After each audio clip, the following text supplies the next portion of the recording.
Amados hermanos, muy buenas noches. Que la gracia y la paz del Señor Jesucristo esté con todos vosotros. Mi nombre es Renato de la Jara, obispo de la Iglesia Anglicana Ortodoxa aquí en España. Os saludo en el amor de Cristo en este día tan solemne, en este día tan especial dentro de esta gran semana o la Semana Santa. Este Viernes Santo, en el cual nosotros hacemos una especial memoria de la muerte de nuestro Señor Jesucristo, su crucifixión, el sacrificio perfecto por nuestros pecados. Por eso en la historia de la Iglesia el día viernes siempre ha sido un día especialmente solemne y ha sido un día especialmente dedicado a el ayuno y la oración, ya desde los inicios de la Iglesia, ¿no? Los judíos solían ayunar los martes y los jueves y la Iglesia se distinguió desde muy temprano, ya desde escritos como la Didache, en que los cristianos ayunaban los miércoles y los viernes, especialmente por el día de la crucifixión de nuestro Señor. Y más en esta semana, acercándonos ya a la celebración del domingo de la resurrección, pero recordemos que la Pascua cristiana está centrada, por supuesto, en Jesús como el Cordero de Dios, el verdadero Cordero de Dios, en estos 3 días que constituyen el corazón de la Pascua cristiana. Ayer, la institución de la Santa Comunión, la Cena del Señor, que fue el inicio ya de lo álgido de la pasión del Señor, y hoy en su clímax, que es la crucifixión. Vamos a ir a las Escrituras en el pasaje central de esto y que nos trae el leccionario de la liturgia, el pasaje que está en el Evangelio de San Juan, el capítulo 19. Es una lectura un poco larga, voy a leerla y luego una breve reflexión con la ayuda de nuestro Señor. Bendito Padre, te alabamos y te bendecimos y te damos gracias por esta noche. Concédenos una vez más tu Espíritu Santo para que nos dirija a toda verdad, ilumine nuestro entendimiento y nuestros corazones, por amor de tu Hijo Jesucristo. En el nombre del Padre, del Hijo y del Espíritu Santo. Amén. Así que entonces tomó Pilato a Jesús y le azotó. Y los soldados entretejieron una corona de espinas y la pusieron sobre su cabeza y le vistieron con un manto de púrpura y le decían: «Salve, Rey de los judíos», y le daban bofetadas. Entonces Pilato salió otra vez y les dijo: «Mirad, os lo traigo fuera, para que entendáis que ningún delito hallo en él». Y salió Jesús llevando la corona de espinas y el manto de púrpura, y Pilato les dijo: «He aquí el hombre». Cuando le vieron los principales sacerdotes y los alguaciles, dieron voces diciendo: «Crucifícale, crucifícale». Pilato les dijo: «Tomadle vosotros y crucificadle, porque yo no hallo delito en él». Los judíos le respondieron: «Nosotros tenemos una ley, y según nuestra ley debe morir, porque se hizo a sí mismo hijo de Dios». Cuando Pilato oyó decir esto, tuvo más miedo, y entró otra vez en el pretorio y dijo a Jesús: «¿De dónde eres tú?». Mas Jesús no le dio respuesta. Entonces le dijo Pilato: «¿A mí no me hablas? ¿No sabes que tengo autoridad para crucificarte y que tengo autoridad para soltarte?».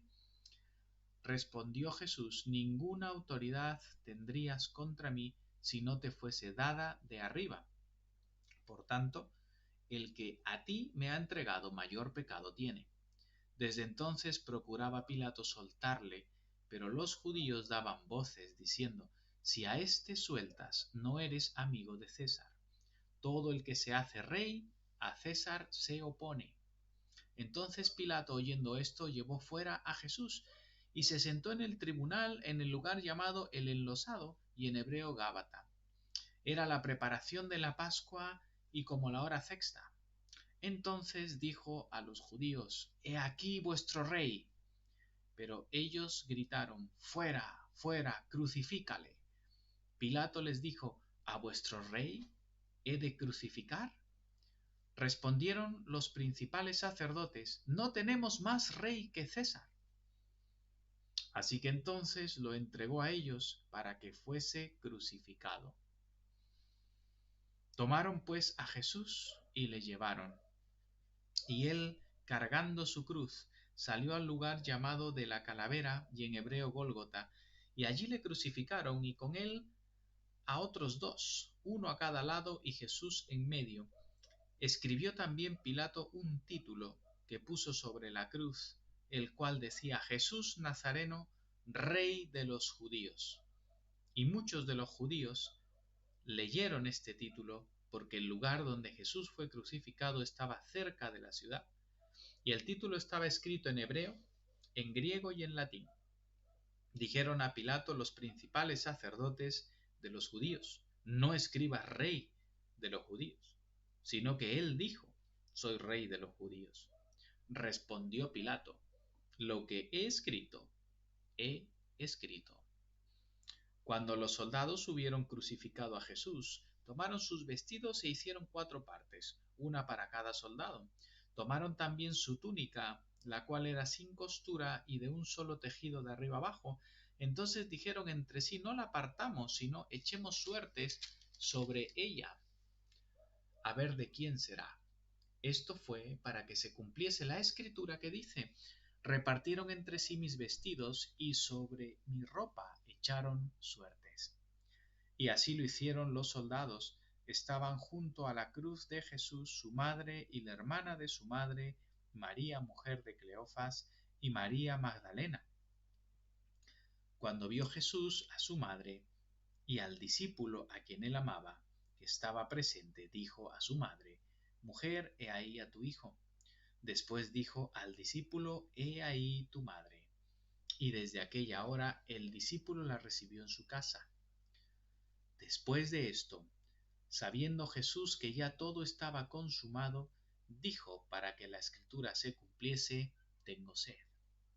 Y estaba allí una vasija llena de vinagre. Entonces ellos empaparon en vinagre una esponja y poniéndola en un hisopo se la acercaron a la boca. Cuando Jesús hubo tomado el vinagre, dijo: consumado es. Y habiendo inclinado la cabeza, entregó el espíritu.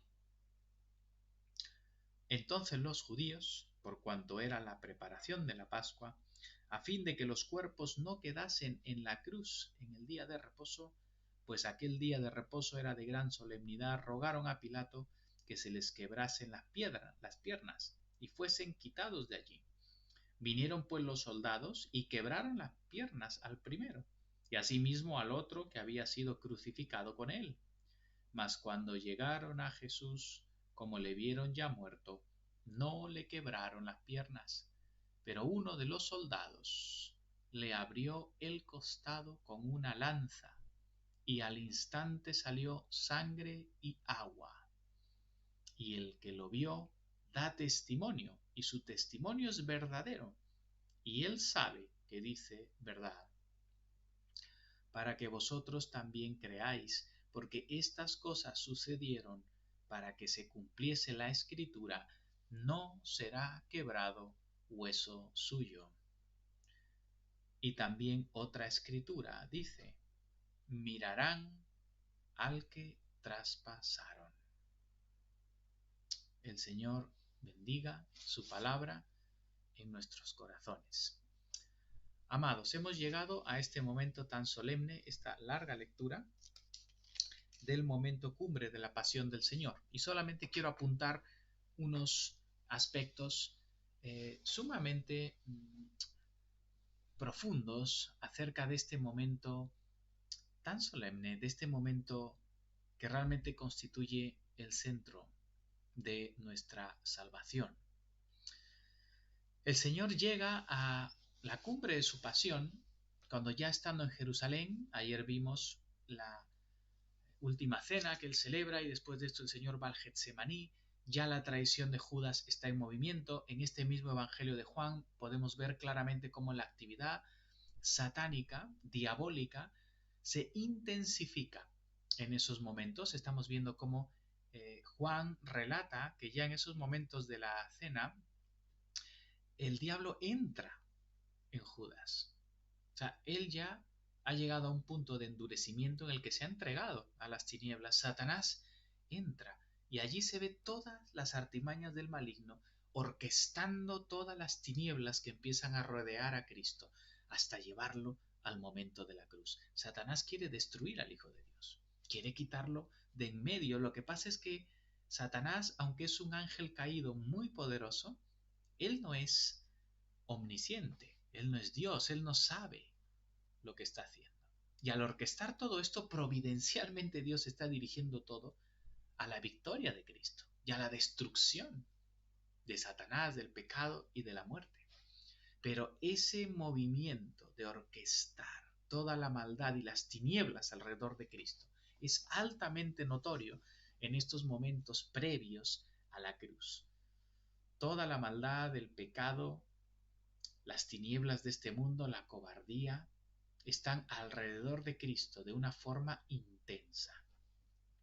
Él está en el Getsemaní y allí él ora al Padre por si ofreciendo, pidiéndole a él que le libere de esa copa que va a experimentar. Pero dice, no como yo quiera, sino como tú. El Señor sabe que él tiene que llegar y padecer la cruz. Pero vemos allí en su humanidad ese dolor y ese sufrimiento, por lo que sabe que él va a tener que enfrentar en la cruz, que como sabemos no es solamente el dolor físico, ¿verdad? Sino que él va a llevar sobre sí el pecado y las consecuencias del pecado que no es suyo, el pecado del mundo. El Señor es ya capturado, como hemos visto, es torturado, es insultado, humillado por los soldados, llevado a esta farsa de juicio, donde vemos aquí en este capítulo. Es muy interesante ver cuánto énfasis hace San Juan y los demás evangelios, los sinópticos también, acerca de Cristo como el Rey, de Jesús como el Cristo. ¿Cuántas veces en este momento se hace una referencia a Él como el Rey? Salve, Rey de los judíos, ya desde las burlas de los soldados, las preguntas que hace Pilato. ¿Eres tú el Rey de los judíos? Jesús mismo dice, mi reino no es de este mundo. Pero todo está en torno al reino de Dios, todo está en torno a Cristo como Rey. Y esto nos muestra que el Evangelio es el Evangelio del reino. Cristo es el Rey de Dios. Y ya lo hemos visto desde la entrada triunfal y desde el inicio de la proclamación del Evangelio, es el Evangelio del reino. Es que el Evangelio tiene que ver con el reino de Dios. No solamente con el perdón de nuestros pecados. El Evangelio no está centrado en el hombre, está centrado en Dios y su reino. En Dios que está restaurando su reino que fue perdido con Adán. Está todo volviendo al orden. El cosmos va a volver al orden bajo Cristo como cabeza, como Rey y Señor de la nueva creación. El reino de Dios es este corazón del mensaje del Evangelio. Es una buena nueva no solo para el hombre, para el cosmos. El universo recibe la buena nueva de volver a estar en el orden de Dios bajo el Cristo como Rey. Entonces aquí es constante este mensaje de Jesús como el Rey. Incluso como vemos en boca de Pilato, y Jesús mismo dice, ¿sí? Mi reino no es de este mundo. San Pablo le dice a Timoteo en 1 Timoteo 6 que él había hecho en su bautismo la buena profesión, ¿no? La buena confesión, y le dice la misma confesión que hizo Cristo delante de Pilato. A esto se refiere, a confesar a Cristo como Rey, que es lo que hacemos cuando en el bautismo se confiesa a Jesús como el Señor, para ser unidos a Él en su muerte y su resurrección, en una nueva vida. Bien, vemos todo esto, pero vemos luego el pueblo gritando, crucifícale, crucifícale. Vemos a los judíos que aunque ellos negaban que Jesús es el Cristo, porque ahí es donde está para ello la clave, dicen, pues oye, tiene que morir porque se ha proclamado el mismo Hijo de Dios. Y ellos sabían lo que esto significaba, es que era el Cristo, aquel del que hablaba Daniel, que estaba sentado a la diestra. ¡Wow! Es la imagen del Rey de Dios y además manifestando que ese Hijo de Dios era el Hijo eterno de Dios, aquel que es Dios con el Padre y el Espíritu. Y podemos ver aquí claramente esta antipatía y cómo piden que Cristo sea juzgado, sea llevado a la cruz. ¿Y cuál es la artimaña que usan para que Pilato le condene? Porque Pilato dice, no hay nada contra él. Pues justamente el reino. Decir, no, si tú no le matas, no eres amigo de César, porque el que se hace rey no es amigo de César. Y Cristo está proclamando que es el rey. Y esa es la artimaña para que Cristo sea llevado a la cruz como un criminal, como un sedicioso, porque los que eran crucificados eran aquellos básicamente que iban en contra de la autoridad de César y que podían ser o provocar una sedición contra el imperio. Y es por eso que finalmente Cristo es entregado para la cruz por Poncio Pilato, quien se lava las manos en señal de que él sabía que era un hombre inocente y con eso se está condenando a sí mismo, porque está entregando sangre inocente a sabiendas. El Señor es llevado a la cruz, Él sube hacia el Gólgota llevando su cruz, como en el Antiguo Testamento Isaac llevó la leña mientras subían al monte para ofrecer el sacrificio. De igual manera, por eso ahí es un tipo de Cristo. El Señor aquí sube llevando la cruz y es crucificado y es puesto el título Jesús Nazareno, Rey de los Judíos. Una vez más, en la cruz misma está el título Rey de los Judíos. Es que Cristo, mis hermanos, en la cruz, aunque Él está entregando su vida en la debilidad, es a la vez la cruz el trono. Es la cruz el lugar donde Cristo es coronado como rey, es donde es levantado y allí está manifiesto su reino. Allí es donde Él recibe ese título de rey en la debilidad. Ese es nuestro Rey y Señor, que a través de la muerte vence, triunfa a través del amor, es decir, de la entrega, de la donación de sí mismo. Allí es donde está la victoria y no en el poder militar de los reyes humanos. Él venció a través de la muerte, del amor sacrificial. Cristo fue así crucificado, como vemos, al lado de estos dos ladrones. Sus vestiduras se cumplieron las profecías. Él encarga a su madre al cuidado del apóstol Juan. Se encargó de todos estos detalles el Señor y llegó al final de la cruz. Como relatan los otros evangelios, fue crucificado pues, a la hora novena. Él, a partir de la hora sexta iniciaron las tinieblas.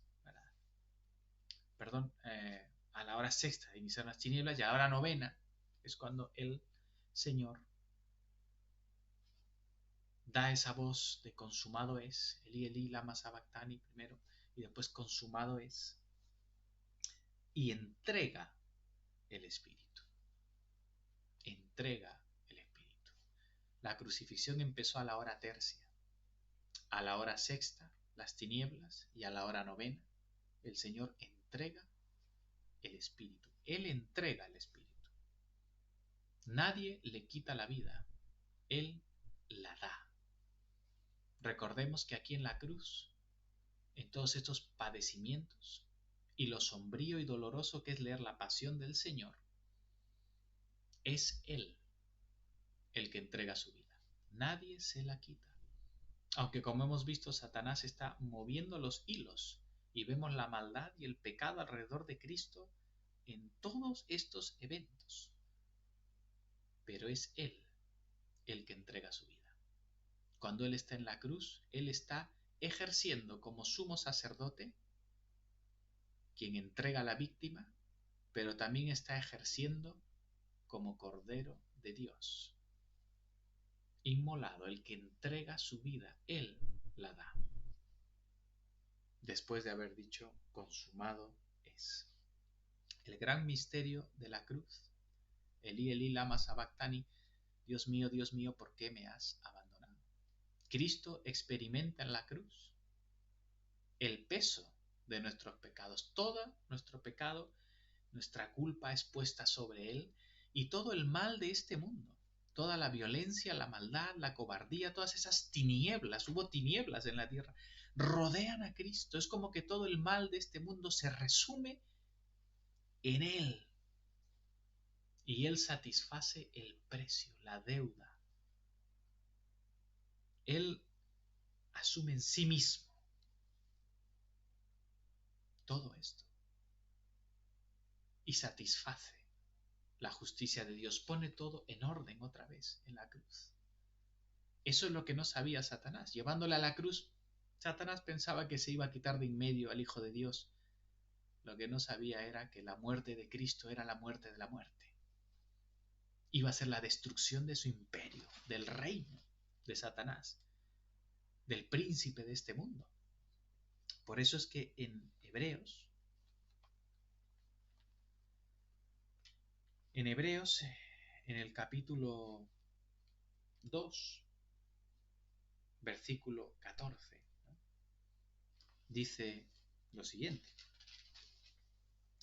Dice, así por cuanto los hijos participaron de carne y sangre, así que como los hombres somos hombres, ¿no?, él también, Cristo, participó de lo mismo, es decir, Cristo encarnó, se hizo hombre verdadero, ¿verdad?, para destruir por medio de la muerte al que tenía el imperio de la muerte, esto es el diablo. Este versículo nos deja muy claro que la muerte de Cristo destruyó el imperio de la muerte, del diablo. Es decir, la victoria de Cristo no se manifiesta solamente en la resurrección. En su muerte, Cristo está venciendo y destruyendo el imperio de la muerte de Satanás. La muerte de Cristo es victoria. No es que la muerte y la cruz son derrota, no. La muerte de Cristo es victoria, es gloria. En su muerte le quita el imperio de la muerte a Satanás. Gloria a Dios. En Colosenses 2 también nos dice esto San Pablo. En Colosenses 2:12 dice, sepultados con él en el bautismo, en el cual fuisteis también resucitados con él, mediante la fe en el poder de Dios, que le levantó de los muertos, está diciendo a los creyentes. Y a vosotros, estando muertos en pecados y en la incircuncisión de vuestra carne, os dio vida juntamente con él, perdonándoos todos los pecados, anulando el acta de los decretos que había contra nosotros, que nos era contraria, quitándola de en medio y clavándola en la cruz. Y despojando a los principados y potestades, los exhibió públicamente, triunfando sobre ellos en la cruz. En la cruz Cristo triunfó contra los principados y potestades, contra estos seres angélicos de maldad dirigidos por Satanás. Cristo vence en esa cruz a través del sacrificio. Entonces en la cruz se unen estas dos realidades maravillosas: el sacrificio perfecto por nuestros pecados, la expiación que hace Cristo, porque Él muere en nuestro lugar, satisface esa justicia divina y consigue para nosotros el perdón de los pecados. Consigue para nosotros la reconciliación, pero no solo para el hombre, sino una reconciliación cósmica, para unir otra vez los cielos y la tierra en una nueva creación. Y no solo esto, no solamente Cristo muere como el sacrificio expiatorio, sino que en la cruz vence, triunfa, aplasta la cabeza de Satanás, del pecado y de la muerte.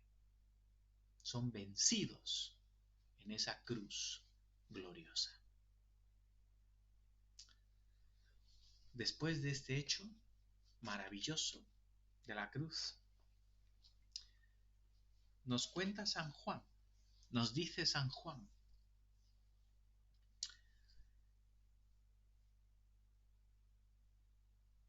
al Señor no le rompieron las piernas porque ya había muerto, y se cumple esta profecía. Pero el soldado que está a su lado clava la lanza en su costado, nos dice San Juan. Uno de los soldados le abrió el costado, nos dice San Juan. Y al instante salió sangre y agua, y aquí San Juan como testigo presencial. Él dice, el que vio da testimonio, o sea, él mismo da testimonio. Y su testimonio es verdadero. Y él sabe que dice verdad para que vosotros también creáis. San Juan nos está asegurando, esto pasó. Cuando el soldado clavó la lanza salió sangre y salió agua. Y lo está contando como un hecho milagroso, por más que algunos le quieran dar explicaciones científicas, lo está contando como un hecho milagroso.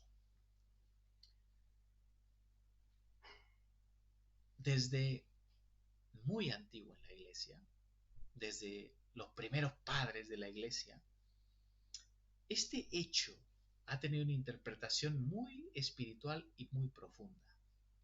Recordemos que Jesús es el Adán definitivo, el postrer Adán, porque el primer Adán falló, pero este postrer Adán venció, triunfó, como el verdadero Rey y Señor. El primer Adán tuvo a Eva como esposa, y el segundo Adán, Cristo, tiene a la Iglesia como esposa.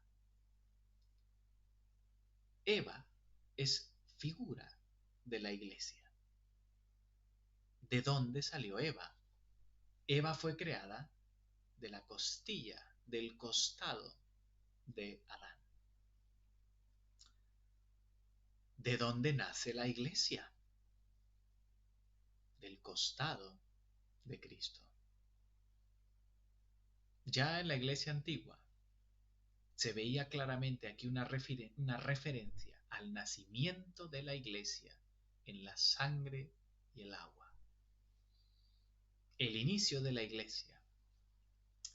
Id y predicad el Evangelio a toda criatura y bautizarles en el nombre del Padre, del Hijo y del Espíritu Santo. La Iglesia nace en el costado de Cristo, del cual brota sangre y agua, símbolo del bautismo y de la Sagrada Comunión, donde somos partícipes de la sangre de Cristo y su cuerpo.